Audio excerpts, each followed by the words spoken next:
5:12 local time, Strait of Hormuz. From the flight deck, the sea looks almost peaceful. The first light of morning stretches across the water in thin bands of orange and gray. Tankers move slowly through the shipping lanes, their dark outlines sitting heavy against the horizon.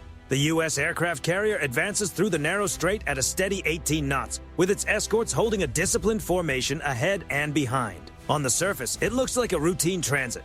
Nothing appears out of place. But 40 feet below the flight deck, inside the carrier's operations center, that calm disappears in seconds. A sonar technician leans closer to his screen. Something has entered the acoustic spectrum. At first, it seems like background noise, a faint vibration hidden beneath the familiar hum of the Gulf. Civilian propellers, shifting currents, sound bouncing through shallow water, all the usual clutter of the Strait of Hormuz. Then the signal becomes sharper. One contact, bearing 217. Low speed. The operator marks it automatically. Possible submarine signature. No one reacts immediately. The strait is crowded. Contacts appear, fade, and return all the time in these waters. Then a second trace appears, bearing 263, deeper, moving at roughly 6 knots. Now the sonar supervisor steps forward. Seconds later, a third acoustic line forms across the display, then a fourth. The room falls quiet as a fifth contact appears almost immediately after.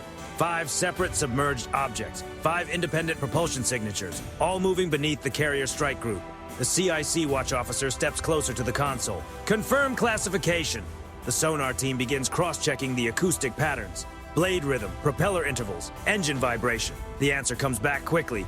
Diesel-electric submarines, and not random ones. The acoustic library matches them to known Iranian naval platforms. 3 Ghadir-class submarines, 2 larger Fateh-class submarines. Inside the CIC, the tactical display begins reshaping the entire situation. Each submarine is positioned in a different sector: northwest, southwest, east, south, and directly ahead of the carrier's projected path through the strait. The pattern becomes clear almost at once. They are not simply passing through, they are maneuvering. The watch officer picks up the phone. Bridge CIC, multiple submerged contacts detected, possible Iranian submarines. Up on the carrier's bridge, the officer of the deck listens without interrupting. How many? A brief pause. 5. That number changes everything. Because in the shallow waters of the Persian Gulf, submarines are one of Iran's most serious maritime pressure tools. Small, quiet, and built for the tight geography of the Strait of Hormuz, they can move through cluttered water with very little warning. The carrier strike group commander receives the update seconds later. His response is immediate. Set under sea defense posture. Across the strike group, systems begin coming online. Escort destroyers deploy their towed sonar arrays, long cables slipping quietly into the water behind them. The sensors extend beneath the thermocline, where undersea noise can travel farther and reveal what the surface cannot see. On the carrier's flight deck, deck crews move quickly toward the waiting helicopters. 2 MH-60R Seahawk helicopters sit prepared and on standby. Within minutes, they will be airborne, lowering sonar sensors into the water to track the submerged contacts. But below the surface, the Iranian submarines continue moving, slow, careful, disciplined. Their diesel engines remain silent as electric motors carry them forward through the shallow Gulf waters. At 5:18, the sonar picture becomes clearer. Distances update across the tactical screen. The nearest submarine is now 18 nautical miles from the carrier. Another is approaching from the southeast. The 2 Fateh-class boats remain deeper and farther out, holding position behind the formation like shepherds guiding the smaller Ghadir submarines forward. It is coordinated, and every officer inside the CIC understands what that means. 5 submarines, 5 approach angles, 5 possible lines of pressure in narrow water where maneuvering space is limited and civilian traffic crowds the shipping lanes. The carrier itself continues on its steady course through the Strait of Hormuz. Its massive hull pushes thousands of tons of water aside with quiet force. From the outside, nothing appears to have changed. No visible rush, no public signal, no sign of concern on the flight deck. But inside the carrier's command center, the tactical map tells a different story. 5 submerged contacts, 5 silent shadows moving beneath the strike group, and the space around the U.S. aircraft carrier is slowly beginning to close. 5:27 local time, Strait of Hormuz. Inside the operations center, the tactical display continues to change. What began as scattered acoustic traces has now become a recognizable pattern. The 5 submarine contacts are no longer drifting independently through the water. They are moving with purpose. Bearing changes appear slowly across the digital chart. Each Iranian submarine adjusts course by only a few degrees at a time. The changes are almost invisible unless someone is watching the screen second by second. But the geometry is unmistakable. They are forming a perimeter. One contact remains northwest of the strike group, holding steady at low speed. Another shifts southward, positioning near the carrier's projected route. The two larger Fateh-class submarines stay deeper and farther away, maintaining distance while the smaller Gadir-class boats move closer. Inside the CIC, the Undersea Defense Coordinator studies the formation. 5 submarines, 5 sectors. And one carrier moving through the narrowest and most watched waterway in the region.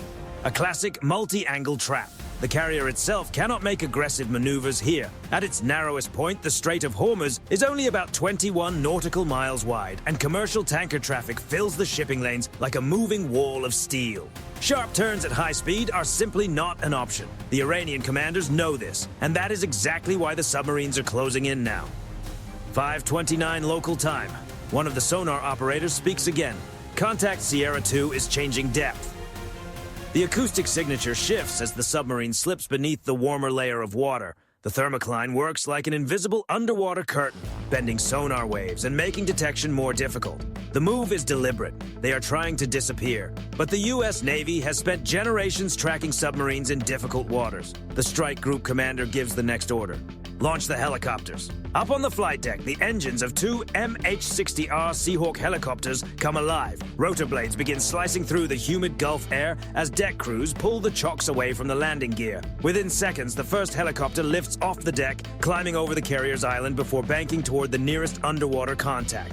The second Seahawk follows moments later. Each helicopter carries dipping sonar, sonar buoys, and lightweight undersea defense systems built for shallow water operations. Above them, an E-2D Hawkeye airborne command aircraft circles higher in the sky, its radar dome rotating slowly as it helps coordinate the expanding defensive screen. Below the surface, the Iranian submarines continue their approach. 5:31 local time.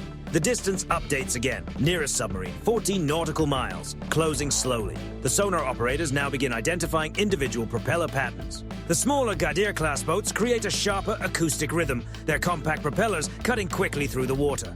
The Fateh-class submarines sound different, heavier, deeper. Their propulsion signatures move more slowly across the sonar spectrum. 2 separate submarine classes working together. That detail confirms something important inside the CIC. This is not a routine patrol. It is a coordinated naval maneuver. 5:33 local time. One of the escort destroyers accelerates ahead of the carrier. Its hull cuts through the water at nearly 25 knots, while its towed sonar array stretches hundreds of meters behind it. The cable sinks deep beneath the surface, listening for even the faintest mechanical sound. Another destroyer moves toward the southern flank of the strike group, tightening the protective screen around the carrier. The helicopters begin dropping the first sonar buoys into the water. Each buoy splashes down and immediately activates, sending acoustic data back to the strike group through encrypted radio links. Within minutes, a growing underwater sensor network begins to form. The Iranian submarines are no longer moving unseen. They are being mapped. 5:34 local time. Inside the CIC, a sudden acoustic spike appears across the sonar display. One of the Gadir-class submarines has increased speed. Its electric motor pushes the boat forward at nearly 12 knots now, unusually fast for a submarine trying to stay quiet. The sonar supervisor leans closer to the console. The distance updates again, 9 nautical miles. That number draws attention across the room. Because in modern undersea operations, 9 miles is no longer far away. It is close enough to change the entire situation. The strike group commander watches the tactical display in silence as the 5 submarine icons continue tightening their positions across the map. 5 underwater contacts, 5 possible approach lines, and somewhere beneath the surface, inside the steel hulls of those submarines, Iranian crews are listening to the same ocean, listening for the carrier, waiting for the next command. 5:35 local time. Another sonar technician suddenly raises his voice. Possible tube activity. The room goes completely still. Because if a forward tube has just opened beneath the waters of the Strait of Hormuz, the next sound could signal a major escalation. 5:38 local time, Strait of Hormuz.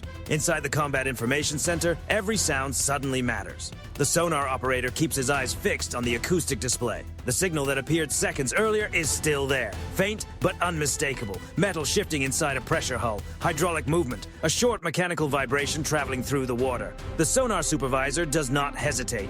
Possible forward tube opening. Across the CIC, heads turn toward the central display. The 5 submarine contacts remain in position, but one of them, the northern contact, has changed posture. Its speed has increased slightly, and its heading now points directly toward the carrier's track. Distance? 8.7 nautical miles. still outside visual range, but dangerously close beneath the surface. On the bridge above, the officer of the deck receives the report. Tube activity detected. He repeats the information calmly to the carrier strike group commander. There is no panic in his voice, only procedure, because the U.S. Navy trains for moments exactly like this. The commander gives the order. Prepare evasive maneuver. Below the flight deck, deep inside the ship's massive engineering spaces, propulsion officers begin adjusting the carrier's speed. The ship increases power gradually, building momentum before beginning a controlled course change. A carrier cannot turn like a destroyer. Every movement has to be calculated. 5:39 local time. Inside the sonar room, the acoustic picture suddenly surges with energy. A sharp metallic echo cuts through the water. Then another sound follows, something moving fast, very fast. The sonar operator breaks the silence. Underwater weapon detected. The words move through the CIC like an electric current. Instantly, the entire strike group shifts into act. No one panics, no one shouts. But across the formation, dozens of systems activate at once. The carrier begins a controlled evasive turn. Its enormous rudders push the ship into a wide arc through the narrow shipping lane. Escort destroyers deploy Nixie acoustic decoys, long cables trailing behind the ships as the devices enter the water and begin broadcasting false propeller signatures. To a guided torpedo, the decoy sounds like a much larger target. Above the strike group, the MH-60R Seahawks react immediately. The nearest helicopter banks hard toward the northern contact. Its sonar operator marks the fast-moving track on the tactical display. Launch confirmed! Below the surface, the torpedo races through the Gulf waters. Propulsion spinning, active sonar searching, closing, 5:40 local time. Inside the CIC, the torpedo's acoustic signature grows louder, distance decreasing, then something changes. The torpedo shifts direction. Its guidance system has taken the bait. Behind the carrier, the Nixie system is now broadcasting the strongest acoustic signature in the water. To the torpedo's sensors, the decoy appears to be the carrier itself.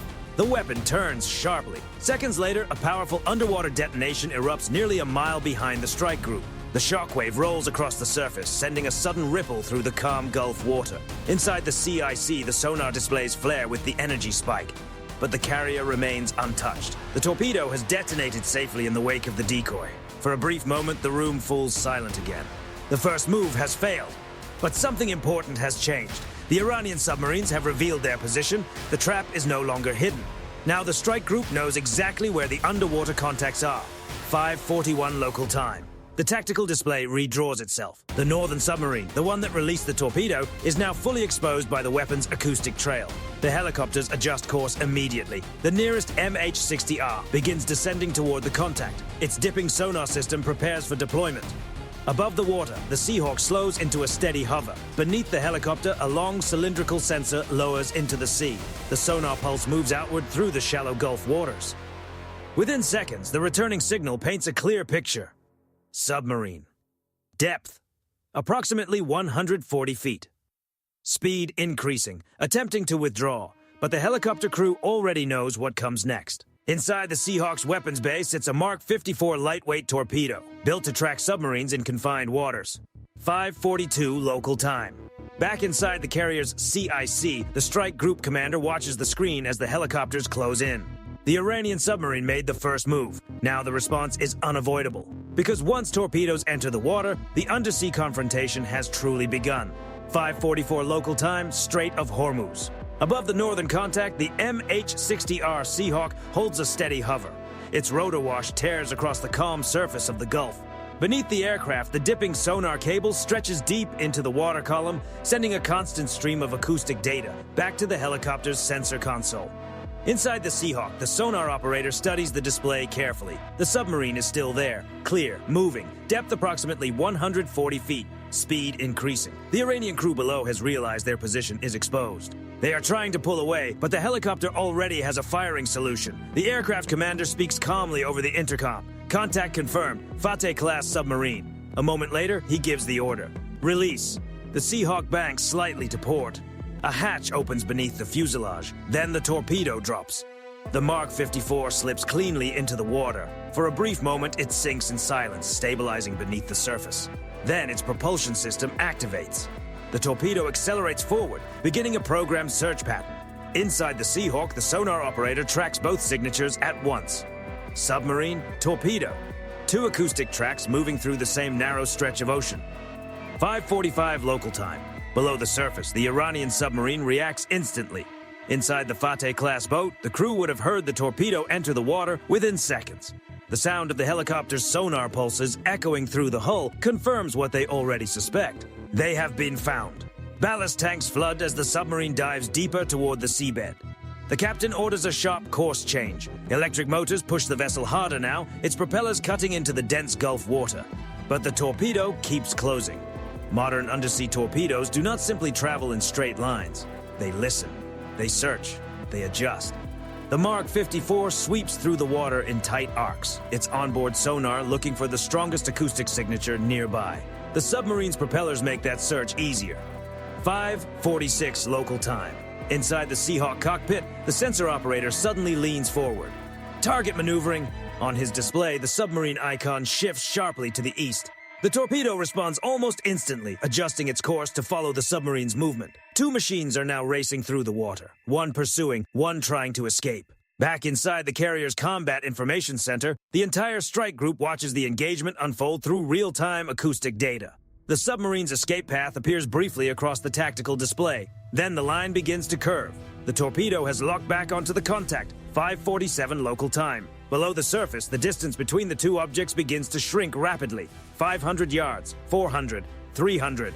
Inside the Iranian submarine, alarms would be echoing through the control room by now. The crew would be rushing to change depth, reduce speed, and blend into the noise of the seabed. But the Strait of Hormuz offers very little room to disappear. Shallow water, a flat seabed, mechanical noise carrying through every layer of the Gulf. And the torpedo is still closing, 5:48 local time. Across the sonar displays of the strike group, the two acoustic signatures suddenly merge. For a brief second, the screen almost goes quiet. Then the underwater impact arrives. A powerful shockwave spreads across the acoustic spectrum. Inside the CIC, the sonar consoles flare with the sudden energy spike. The pressure wave rolls through the Gulf waters like distant thunder. Fragments scatter through the water column. Then the submarine's acoustic signature disappears completely. No propeller noise, no engine vibration, no movement. One Iranian submarine has vanished from the tactical display. Inside the Seahawk, the sensor operator confirms the result quietly. Target lost. Probable successful intercept. The helicopter circles slowly above the impact site, scanning for any remaining movement beneath the water. But the sonar returns only scattered debris echoes. The Fateh-class submarine is gone. 5:50 local time. Across the tactical map inside the carrier's CIC, the remaining 4 submarine contacts react immediately. Their formation breaks apart. The careful underwater perimeter that had surrounded the carrier dissolves within seconds. One Kilo-class submarine turns sharply toward the Iranian coastline. Another dives deeper beneath the heavy tanker traffic moving through the strait. The second Fateh-class boat slows dramatically, trying to fade back into the thermal layers of the Gulf. The hunters are now scattering. The advantage of surprise is gone. The strike group's helicopters, destroyers, and sonar buoys now form a tightening web across the water. And every Iranian submarine commander inside that web understands the new reality beneath the surface. They are no longer surrounding the carrier. They are trying to get away. 5:52 local time, Strait of Hormuz. The underwater shock fades quickly, but the situation has already changed completely. Inside the Combat Information Center, the tactical display updates again. 5 submarine contacts have become 4, and those 4 are now moving very differently.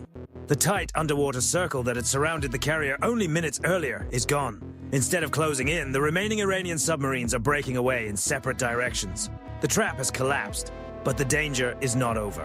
4 submarines are still somewhere beneath the strike group, and in the shallow waters of the Strait of Hormuz, even one submarine remains a serious threat. 5:54 local time. Above the water, the Seahawk helicopter that released the torpedo continues circling the impact site. Its sonar sweeps outward again, searching for any secondary movement. Nothing. Only debris echoes drifting slowly toward the seabed. The helicopter pilot reports calmly over the radio. Primary contact neutralized. Back on the carrier, the strike group commander listens without emotion. Continue the search. The other submarines are still out there. 5:56 local time, the second MH-60R Seahawk arrives over the southern sector of the tactical map. Its sonar operator begins dropping additional sonar buoys into the water. Each buoy activates automatically, transmitting acoustic data through encrypted channels. Within minutes, the strike group has created a wide underwater listening grid stretching across miles of ocean. The 4 remaining submarines are now moving inside that grid, and their movements are becoming easier to follow. One Ghadir-class submarine is heading northeast, accelerating toward Iranian territorial waters. Its small hull and shallow operating depth make it difficult to detect at long range, but the sonar buoy network begins picking up the sound of its electric motor. Another contact dives deeper beneath a line of commercial oil tankers moving slowly through the shipping lanes. The submarine is trying to hide inside the acoustic noise created by the massive cargo ships. It is a clever move, but it also limits the submarine's ability to maneuver freely. Meanwhile, the second Fateh-class submarine has slowed dramatically. Its propellers are barely turning now. The submarine is trying to disappear beneath the thermocline again, hoping the layered water temperatures will bend the strike group's sonar signals. Inside the CIC, the Undersea Defense Coordinator studies the updated map. They're running. The commander gives a slight nod, because the moment the first torpedo detonated behind the carrier, the balance had shifted. The Iranian submarines had lost their greatest advantage. Surprise. 6:02 local time. One of the escort destroyers reports visual contact with a periscope wake several miles ahead of the carrier. Moments later, the wake disappears beneath the water again. But the brief sighting confirms something important. At least one of the remaining submarines has come dangerously close to the surface while trying to escape. The helicopters immediately redirect toward the location. The Seahawk's sonar begins sweeping the area again, its acoustic pulses echoing through the shallow seabed. But the submarine has already slipped away. Somewhere beneath the layered Gulf waters, it fades from the sonar picture completely. 6:07 local time. Another contact begins slowing dramatically near the Iranian coastline. The submarine changes heading once more. Then its sonar signal weakens as it moves into the complex underwater terrain closer to shore. The strike group commander watches the display carefully. The Iranian submarines are pulling back now, not in formation, not together, only trying to get away. 6:12 local time. One final sonar contact surfaces briefly, nearly 12 nautical miles from the carrier. A dark hull breaks through the water. A Ghadir-class submarine. Its conning tower rises above the waves for only a few seconds before the boat slowly turns toward the Iranian coast. The helicopter crew watches from above but does not act. The submarine is now outside the immediate threat zone, and the encounter, at least for this morning, is over. Inside the carrier's CIC, the tactical display gradually clears. One submarine has been removed from the fight, two have been forced to withdraw, one has vanished beneath the coastal waters, and another is slipping away into the heavy shipping traffic of the Gulf. The carrier continues its steady course through the Strait of Hormuz. From the outside, the massive warship looks exactly as it did an hour earlier. Flight deck crews move calmly between aircraft. Radar antennas rotate slowly above the island. Nothing about the carrier's silhouette reveals what has just happened beneath the surface. But every sailor inside the strike group understands the weight of the moment. 5 Iranian submarines had tried to surround a U.S. aircraft carrier in one of the most strategically sensitive waterways on Earth. And for a brief moment, beneath those narrow waters, the world had come dangerously close to a major naval confrontation. No long-range weapons were fired, no surface ships went down. But the line between deterrence and open conflict had been tested, and in the quiet depths of the Strait of Hormuz, that line had held, at least for now.